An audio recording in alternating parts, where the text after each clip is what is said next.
I'm just cracking up at TDK playing an arcade racer, just looking around like, I gotta get to the bottom of this. Yeah. Something's not right here. I know there's some story beats in here. I will find them.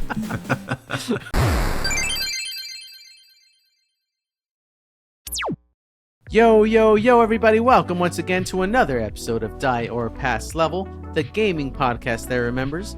You know me, your host, Player 1, Ray, Player 2, TDK. Grew up in the woods, you know him, you love him. How are you doing, my friend? I'm feeling really good. There's something about the woods that are inspiring. It's just awesome, and I'm excited to jump into a little bit of that today. Cue the arcade transforming to the woods for a moment. Ooh, I'm so at home. Oh, look at this, man. You're so right, TDK. And we're back at the arcade. We'll bring it back here and there. Don't get TDK. Today's episode is all about awesome moments in gaming. We've compiled a list of some of our favorite moments spanning from our childhood all the way up to current day. What do you have in store for us? Give us a little teaser. It wouldn't be an episode if I didn't bring up Uncharted. We'll definitely talk about the early games in the woods. We'll definitely talk about some moments that give you the feels, things that stay with us as 40-year-olds, even though a lot of them we experienced as 10-year-olds, right? That's what we're looking for today. Absolutely. Let's go in the Wayback Machine. Take me back to when you were a kid. What in gaming blew your mind, gave you the feels, gave you the butterflies? So I got one that gave me feels, and I couldn't pin down exactly how it made me feel, but more on the like strange, this is not okay side. And it was Street Fighter 2 Turbo, I want to say, or Super Street Fighter 2 Turbo. But Akuma's first appearance in that iteration of Street Fighter has you fighting in Bison at the end, per usual. You do your thing, you've met certain conditions, and you think you've beaten the game. And Akuma comes out, grabs Bison, and the lights go black, and he does his Raging Demon, which is now a famous move in fighting games. The lights go black, and the lights come back on, and Akuma's like standing over in Bison. And in Bison's like corpse is just on the floor. It's very like Mortal Kombat-esque in Street Fighter. I was going to say, you know what I mean? This is Mortal Kombat influencing Street Fighter. This is them saying, wow, we got to get a little bit of that. The dark, the macabre, the blood. For sure. And he's not bloody, but you know, like when Street Fighter characters are beaten, it just looks like they're knocked out. But the way Bison is laying is different than his standard knocked out position. And you're like, dude, it just looks off. Yeah, this man's dead. Like, oh man, that's really dark. Seeing Akuma for the first time and just like, oh my God, there's a character out there even stronger than in Bison, and now I have to fight him. And yeah, sure enough, he was made to be very cheap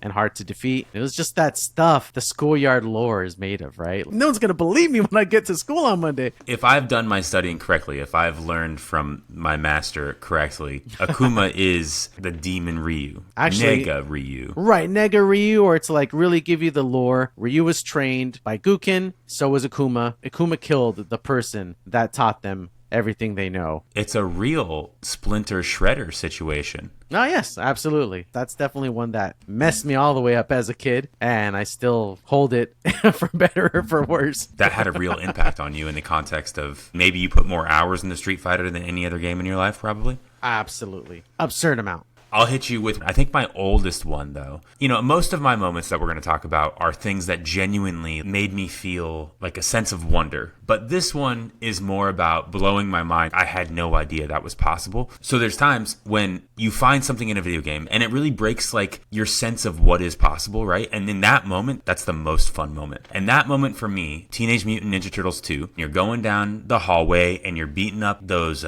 single wheel robots. Yeah. And you're in the office building and like the Foot Clan's coming at you. Even though I'm a Leo guy now, I was a Donnie guy as a kid. So I got my staff and I'm going at it. I'm probably button mashing and I'm close to the wall and Donnie grabs a Pizza Hut poster off the wall that I had walked by 100 times. And he grabs a piece of the background and interacts with it and starts hitting a character with the poster. And all of a sudden I'm like, it's real. And I know it's not real, but it's so much more real than it was a second ago, right? It broke my little brain and it was incredible. And I loved that moment. That's like in Super Mario World. I think it must have been a cousin or something, but Mario, I think since Mario 3 could always grab the shelled enemies and like throw them. But then I saw someone for the first time as a kid, seeing someone with the shell, and then Mario looks up and he can kick it up to hit things above him. A whole nother degree, like that Mario can kick the shell. It was nuts. This, and now it's this. Right, now we can go vertical. It just changes the whole spectrum of what's possible. My next moment is Dreamcast. You got anything between NES and Dreamcast? So I got one Super Nintendo game, and forgive me if I botched this because it's been so long, but Super Metroid, SNES, you're going to recognize this TDK and compare it to Alien, which it's clearly inspired by. But Samus comes across a Metroid, which is like the alien that you're on this planet to destroy. At the end of Metroid on NES, Samus leaves with a baby Metroid. That's how the game ends, right? Play Super Metroid, play through the whole game. You get to the final boss. It's one of those unbeatable boss scenarios the game wants you to lose. Samus gets hit. She falls down on the floor. She's like, on her last breath. Before the final blow is dealt, this baby Metroid, who is now fully grown, comes and gets on top of the final boss and saves you. It's like a real Deus Machina situation, unexplained. Has this baby Metroid not been in Super Metroid the whole time? They mention it at the beginning of the game, and so it's kind of like this surprise ending, like, oh my god, they're hostile, but your mom to this one. You know what's cool about that? That whole chapter of gaming, I don't think of them as thinking of story first, and especially not continuing stories between consoles. That's a lot of trust that they put into the fact that you're playing this one and that you've played the previous one on the previous console. Pretty impressive storytelling for the hardware that they were utilizing at the time. That's my Super Nintendo. We're going to fast forward, right? You said you got your Dreamcast out for this one? I got a couple of Dreamcasts. I got a really obvious one.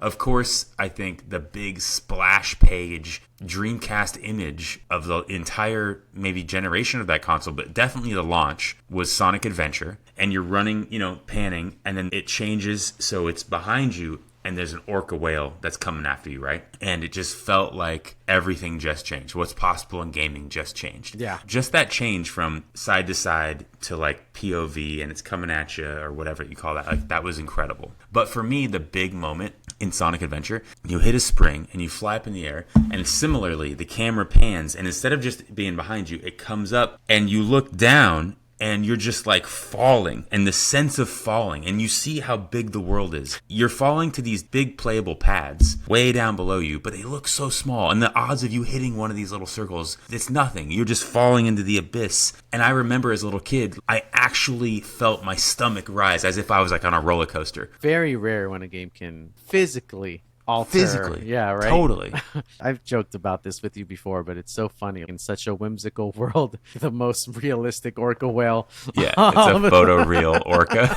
It's you could argue that the Green Hill Zone gave us that same feeling. When I played Sonic on regular Sega Genesis, you're going so fast. Remember how fast it felt? There was inertia. It felt like you couldn't stop it. It was an early version of that feeling. Yeah, and they brought it to 3D really well. Very intuitive somehow. No matter which direction Sonic was going, it was like your mind kind of always knew where your finger should be on the D-pad. With all the camera turns, with all the things happening, you still managed to intuitively know where your hand should be on the controller to make that character move. Well done, Sega. Shout out Sega. I do have respect for you, Sega. Don't let TDK convince you otherwise.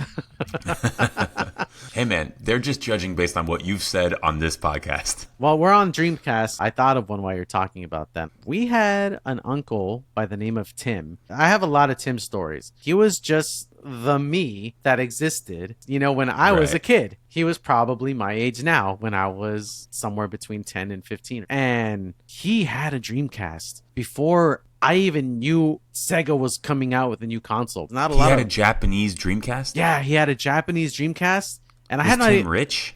Tim was... I have to imagine he was balling because I have a lot of Tim stories like this where, come over, Tim brought Star Fox on the Nintendo 64 and the controls are shaking. I'm like, dude, what do you mean? I think he just had a good paying job and he loved video games and he loved collecting Single dude, stuff. Maybe? Didn't have a lot of expenses. He had 2 kids and he had a wife. I think he was just doing well for himself. He had a good job. Shout out Tim because it benefited me too. But yeah, one day we were just at the house. I think it was one of those, come over, Tim's here. Don't ask questions, just get over here, guys. It's crazy. And we got there. It was so early in the game. And I was reading my GamePro magazines as a kid. I was up on things. I didn't know there was a Dreamcast. He brought Sonic Adventure. He brought Power Stone. and he brought House of the Dead with 2 blasters. That's big. We had the arcade at my tia's house. Like, we were just House of the Dead on Dreamcast was legit. That's all we played that day. So good. That's all we played that day. We weren't used to seeing that kind of graphics on a television in someone's home. That's my Dreamcast story for Shout sure. out Tim. Yeah. All right, one more Dreamcast. Hydro Thunder. Every level had some kind of awe moment where you would go off like a waterfall. Yeah, those guys saw the Sonic Adventure moment and were like, let's capitalize on that every stage. Yeah, I see your Sonic Adventure and I'll raise you a Hydro Thunder. Right. For me, it was specifically New York City is post-apocalyptic flooded. What happened? And you don't know what happened, and that's kind of part of it. I'm just cracking up at TDK playing an arcade racer, just looking around like, I got to get to the bottom of this. Yeah. Something's not right here. I know there's some story beats in here. I will find them. AskJeeves.com, like I'm searching 100%. For lore.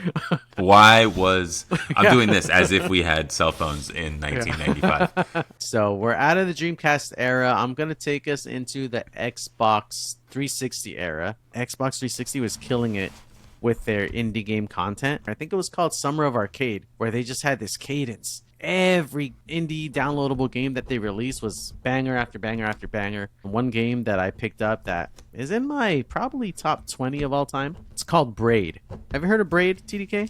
Like Braid, like, does that translate? Boy dad over there. Yeah. It's more like... Yeah. I can see it. That's very good, right? Thank you. You've definitely done that before. There's a lot of lore with this game. It's beyond what this episode can contain. But in this game, it's a side-scroller. It's got some Mario World, almost like tongue-in-cheek comparisons. You can always go back in time by, I believe, holding the L trigger in this game. If you die, hold the L trigger. You go back in time. A lot of the puzzles in this game work by going back in time. Okay, you get this key. Throw it here. You go back in time. The key travels to where you were before. Then you get the key. You know, all this, right? So good. I urge you to play this game. It's brilliant, and it'll make you feel brilliant. The mind-blowing moment of this game, you're out there trying to save the person you love, and you travel back in time like I've mentioned before, and at the very last part of the game, you see her. She's at the bottom of this thing, and she gets grabbed by this like big, strong man, and she's saying, help, help, help. This big guy, he keeps like dropping these traps as you're trying to go and save her. You finally make it to the end, and you guys are like close to each other, and then like the screen flashes white. It's quiet. The music stops, and you're looking around, and nothing really is working. And then you realize that if you hold rewind, the game replays itself, and it shows that what's really happening is that she's saying help because she's scared of you. And this big man that gets her is rescuing her from you. All the traps are you setting them to stop her from escaping. Basically, at the end of the game, you realize that you're what's wrong with the whole situation. Beautiful game. Crazy story. Holy shit. I want to play that game ASAP. That sounds awesome. So good. Dude. So good. Top 20 yeah, for me. That's a thematic, awesome moment. That's really good. I'm going to take it back to just like graphics, I guess. Okay. But Splinter Cell on Xbox, you know? And there was so much in that game that I had never done before. I had never like been able to hide in the darkness. The concept of shadows and light in a video game and the NPCs in the game, they wouldn't be able to see you in the shadows. All that stuff was cool, right? And that was all kind of adding to the experience. And maybe this is just a result of the graphical jump of the Xbox from, I guess for me, it would have been Dreamcast. I remember as Sam Fisher, you stay up all night, you're doing the thing, you're coming into a level, but there is this most beautiful sunset. And I know now we have Red Dead 2 and we have sunsets that are probably like better than actual sunsets on Earth. Right? But this would have been 2004, 2005. It was just like, wow, look what we can do. The first time I can remember stopping in a video game to just like look around the video game, to watch the light play with the environment, something that I think now we probably take for granted because Ghost of Tsushima is so beautiful. It's like everything's a photo, yeah. But back then, just having beams of light interact with the environment was like shocking. The game I can think of that did that for me early on, the Resident Evil 1 remake for GameCube. I think it holds up today. Maybe. I think a lot of this is our own kind of like emotional gut feeling of what it felt like then. But I do remember seeing that game at my cousin's house and being like, whoa. We had a little cold open teaser of the falling out of the airplane. You're walking through the sand. It's amazing, right? Uncharted 3. For my money, there's two really Uncharted moments that it's not so much what you see, it's the way you feel. Kind of like Braid, but a little bit more like, aw shucks, Indiana Jones. You know, so Uncharted 2, Among Thieves, you're trying to find Shangri-La, Shambhala, oh, man, right? That's right. Just saying Shangri-La kind of gets it, right? You're trying to find the actual city that's still mythical, but that inspired the myth of Shangri-La, and we call it Shambhala. And it's in the Tibetan Alps or the Himalayan Alps or something like that, right? You're getting close, and you know you're getting close. You've been on the trail, and you actually find Shambhala. Dude. And you discovered it. And the image is this overgrown, beautiful city. And that awe of that moment of looking around like, I found this.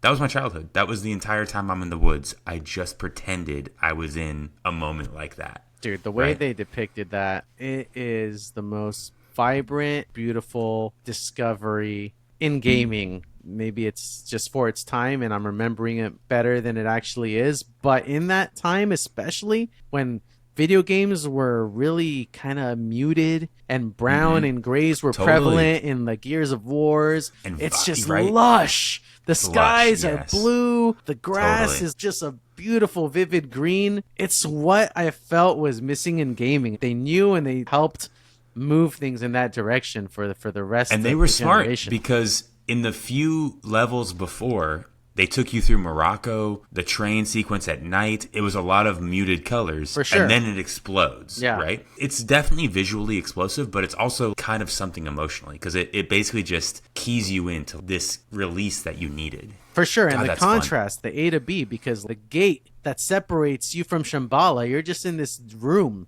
brown and lit by a lantern. And out there, it's snowy and gray and white. And in here, it's green and humid and lush. Okay, an extension of that moment would be in Uncharted 3. In 3, you're looking for Ubar. And it's another mythical city, and this is the City of the Sands. It's the Shangri-La of the Sands. This time, you're with Victor Sullivan, your best friend, like your big brother. You know, Nate's been in these situations, and they finally find it, and there's these big doors, and they open, and it's like the whole thing. And Nate just takes a moment, and he's like, Victor Sullivan, welcome to Ubar. And he's just so fucking cool. Found another one. Yeah. And I'm just like, oh. It's obviously Sully's first time of finding a lost civilization, you know, and not Nate's. And rookie. Just the confidence in which he says it. Like, I've kind of been waiting in my life to have an opportunity to say something like that. That's hilarious. One of these days, it's going to happen. Should we do some honorable mentions? I'll give you a quick honorable mention that I'll just explain very quickly. On the N64, Mario 64 and Ocarina of Time both achieved the same thing for me. It was this thing where I didn't know the breadth of what these games could accomplish yet on modern day consoles and 3D spaces, and feeling content about 25% through of the game with like, this is like probably the last boss. It feels like this is where the game would end. Doing the thing and beating the boss and thinking like, like I'm satisfied. This was epic. And then finding out a whole new world opens up to you as a result of just completing that part of the game. Like, oh my God, like what are we even doing here? I very clearly remember that happening with both those games. If this is where it ends, I am fully content, and it is nowhere near the end. It's an honorable mention because I didn't know where to put it. And I've talked about it before, but Abzu, from the creators of Journey, there's so many moments in that game where you're in the ocean exploring the depths and like a humpback whale moves by you, or maybe something a little bit less ordinary, sometimes eerie, sometimes emotional. Just like Journey. Journey is the same. Journey like makes you cry and there's no dialogue. I've shared this with you, I think, and maybe on the podcast, but I don't think I can confidently say I can complete that game ever, dude. I have a very specific fear of video games and underwater areas. Is that right? Yeah. I'm the opposite. This is the nerdiest thing I've ever said out loud, and now it's on the internet. But I used to like pray and wish for like gills, for the ability to breathe underwater so I could live underwater, because I thought it was so free. Something about being free. I just think there's too much unknown. And It's video terrifying. games It's video games space. take advantage of that too, right? Like you For just sure. run into this bizarre looking, uncanny kind of creature. It's like aliens down there. I've downloaded it per your recommendation years ago. So promise me that it's not going to I'll tell scare you me what. to death. Just like Echo the Dolphin, the first level is so fun and it's so blue water, yellow fish. If you just play that part and you just feel how free you are and the motion you have in the ocean. Yes. Weird turn of phrase. You're going to love it. You're going to really love it. I mean, I have it. Why The not? mechanics. And then speaking of mechanics being awe-inspiring, how can we talk about the feeling of awe in video games and not talk about Spider-Man web slinging? I mean, The first time that they really nailed that, I spent hours just going around the city. It was so fun. I got to tell you, like, they perfected, not perfected, but they really nailed the web slinging even before Marvel Spider-Man. I want to say it's a movie tie-in, like Spider-Man 2 from the Tobey Maguire movie, and it was fun. I've got one. This is the big one, and I didn't think about it until you said something during this podcast. But Close us out, TDK. Arguably the most awe-inspired I've ever been playing a video game. Did you ever play Mirror's Edge? What a game. Another one that in that era, right, just went bright, blue, and vibrant. It was balletic, right? You could feel the footsteps, and you had these almost like kung fu ballet shoes on, and you could feel the of running across like a beam of iron, and then you would leap, and you would kind of like do the same thing that Sonic Adventure did, but in like much more photoreal. You would see your hands as you look down, and you're jumping between buildings, and it's like thousands of feet to the ground, and then you would like slide on an incline. It was just so smooth. I think a lot of games, you know, when you're playing Halo or most first-person games, they're probably accounting a little bit for potential motion sickness. I feel like Mirror's Edge didn't care, dude. You were the other way around in there, dude. Like you were like really running. The video game for me is the fantasy that I can actually do those things, and that game ultimately is that. I would go outside after playing that game, and I was in my early 20s, and I would just sprint and leap,